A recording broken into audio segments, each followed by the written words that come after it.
are assumption-making machines. We make assumptions about people and things and situations and relationships all of the time.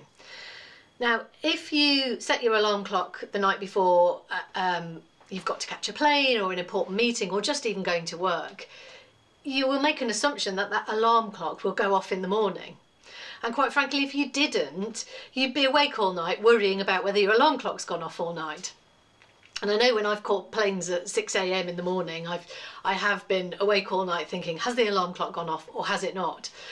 And so you can see how our stress levels will increase if we don't make assumptions. But that's about things. We also make assumptions about people, about relationships, about the team. And when we make positive assumptions, they often improve our relationships. So we'll assume that the person in the team that always executes everything we ask them to do, we assume that they will always execute. And so it makes it very easy to work with them. Now, of course, that also puts pressure on that person, because what happens if they've had a bereavement in their family and they're a little bit under par? Maybe they're making an assumption that they have to execute because they always have.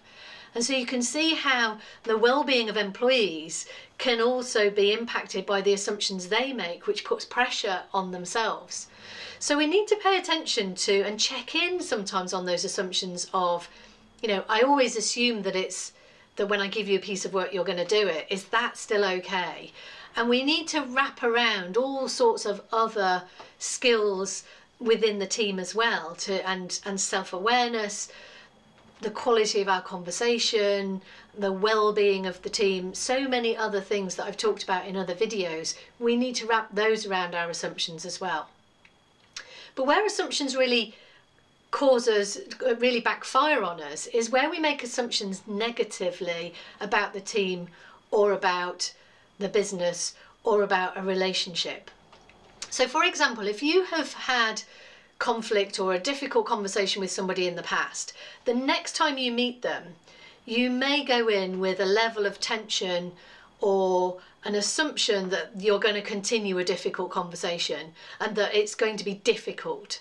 And whenever we create that as an assumption, that is what we then create in reality. And so we need to start paying attention to what are the assumptions that we're making about people that are causing us to break in relationship with them, causing us to disconnect and move away from them. Those are the assumptions that we need to reveal, that we need to have a better quality of conversation around so that we can understand each other and recognise our differences and work through them together.